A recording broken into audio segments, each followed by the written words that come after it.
Guys, so guys, go day guys. So karon guys, nag-ayo unta ko aning sounds guys. Kaso kaulanon naman eh. So ako na lang balunon o dalon.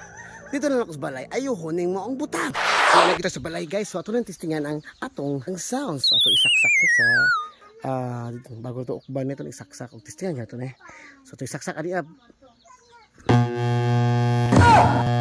Atong palungon guys kay katong indikasyon sa tingog. Posible masunog itong speaker ato. Prihan nato ang likod guys no. Prihan nato kay mo man ni amplifier section nga area.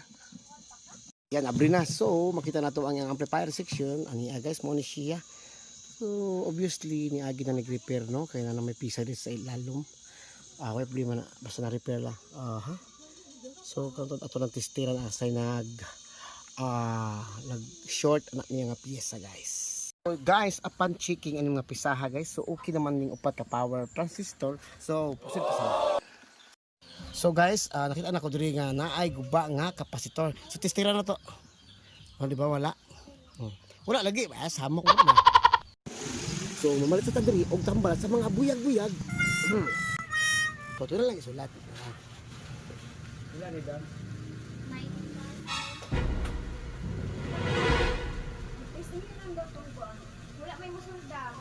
Okay. 150. Okay. Guys, ulit na tanong kinapalit na nato ato katuyo. So natay bag-o karon napalit no. Kamo ning pisaha guys no. Say tawag ani. But murag habak. So tay pakita na sa pag-tester nga makita ginato nga idol it ang tester gamay. Okay. Atong testerahan sama ni. Ay sa kilo. Gila. So okay na guys, ani pangutan na kamo eskwela. Diba? Testingan og aso, mubuto, butingog. Na. So ayan gamit tawag USB plus drive. Ato ning testingan sa USB. Unya na lang ang Bluetooth kay ang gamito itong Bluetooth kaya akong i-video. Isura gid mo saksak no.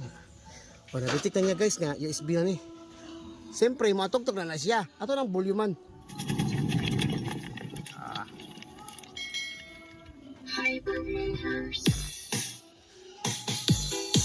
Tingnan mo siya guys no. Puerta na. So okay na siya guys. Ato na nang i-close kay bubuon gid mo gid.